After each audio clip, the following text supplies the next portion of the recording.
일단 오늘은 결론부터 말씀을 드리자면은 우리 어제 예상치도 못하게 우리 제롬 파월 연준 의장, 뭐 우리 연준도 그랬겠지만 다들 좀 비둘기적으로 변신을 했어요. 그래서 이제 피봇 가능성을 시사를 하면서 오늘 그 비둘기 파월의 효과가 그냥 지속된 하루였다라고 이해를 하시면 될 것 같습니다.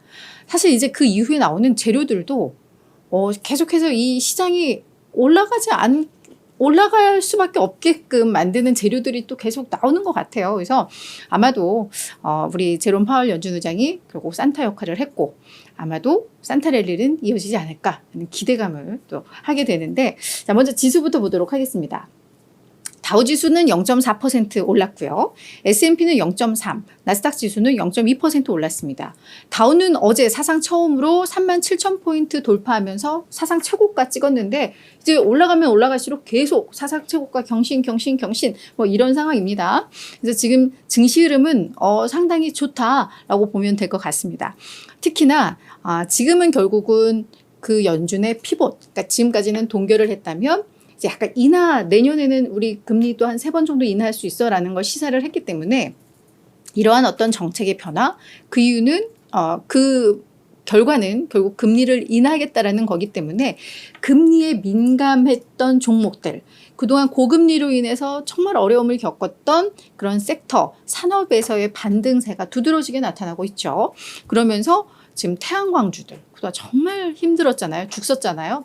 태양광주들은 뭐 거의 다 지금 두 자릿수 대 상승 흐름 이어가고 있고, 전기차주들도 두 자릿수 대는 아니지만 뭐 두 자릿수 대 오르는 종목도 있고, 동반 상승세로 좀 이어가고 있습니다. 그래서 지금 시장의 그냥 핵심 키워드는 또다시 금리 인하, 이게 좀 되고 있다라고 이해를 하시면 될 것 같아요.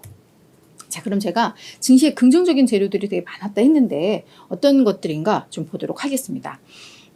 맞아요. 우리 쭈쭈베이비님 오늘 은행주도 오늘 많이 올랐다 얘기해 주셨는데 맞습니다. 어제도 은행주 많이 올랐고 오늘도 많이 올랐습니다. 근데 제가 은행주를 아까 전기차주하고 태양광주 얘기하면서 은행주를 계속 빼는 이유는 뭐냐면, 사실 엄밀히 따지자면 은행주들은 금리가 오를 때 사실 수익을 더 많이 냅니다.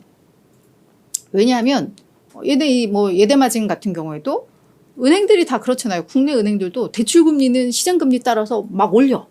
근데 예금금리는 그거보다 조금씩 덜 올려. 그래서 이 마진을 많이 먹거든요. 그래서 사실 금리 인상기에 수익이 오히려 더 늘어나는 게 통상적인 일반적인 상황인데, 지금 뭐 이 금리 인하가 왜 은행주들에게 또 이렇게 금리 인하와 함께 은행주들이 눈에 띄게 상승을 하는 걸까 또 고민을 해보면, 뭐 아무래도 이제는 뭐 부실채권에 대한 뭐 리스크가 줄어드는 것도 좀 있을 거고요. 그렇죠? 대출금리가 계속 높아지면 아무래도 부실채권들이 나올 수 있으니까 뭐 그런 부분들, 뭐 그런 것들이 또 반영이 되는 게 아닌가 전반적으로, 네, 그렇게 좀 해석이 되고 있는 상황입니다. 우리 쭈쭈베이비님 말씀처럼 은행주들도 요즘 되게 좋습니다. 참고로 아시면 좋을 것 같아요. 자, 그리고 이제 주요 이슈들 점검을 해보도록 할게요. 채권 때문에 그럴 것 같기도 해요. 맞습니다. 뭐 보유 채권들도 많고 이렇기 때문에 이 말씀도 맞는 것 같아요.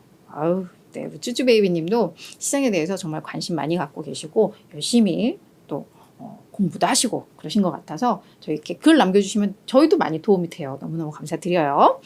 이제 이슈로 다시 한번 넘어가 보면요. 11월 소매 판매, 이거 제가 이제 목요일인지 금요일인지 모르겠어요 했는데 결국 목요일 날 발표를 했습니다. 네, 소매 판매 지표를 봤더니 전월 대비 0.3% 판매가 늘었습니다. 이게 10월 소매 판매는 0.2% 줄었었거든요. 그리고 시장 예상도 이번 11월에도 한 0.1% 정도 전월 대비 좀 줄었을 거야. 아무래도 소비 여력이 좀 한계가 있잖아 라고 생각을 했는데 웬걸? 소매 판매가 오히려 늘어났어요. 연말 쇼핑 시즌이 양호하다라는 이야기죠. 이게 나오니까 경제 상황도 괜찮네. 정말 이거 연착륙 가겠다. 이에 대한 어떤 신뢰를 또 주었다라고 보시면 될 것 같습니다.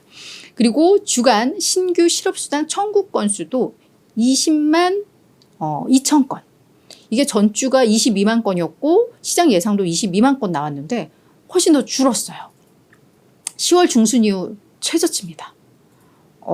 고용 상황이 나쁘지 않다라는 거죠.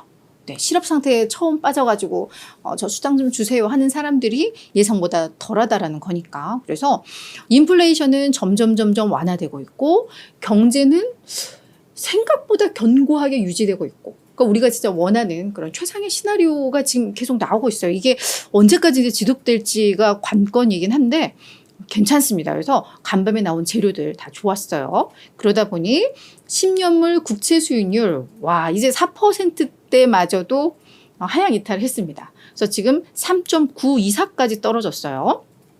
여기에 30년 만기 모기지 고정금리도 이제 6%대 진입했습니다. 8% 돌파했느니 뭐니 막 그랬었는데 그게 지난번에 우리 7%대 진입했어요 한번 얘기했다가 이제는 6%대에 진입을 했습니다.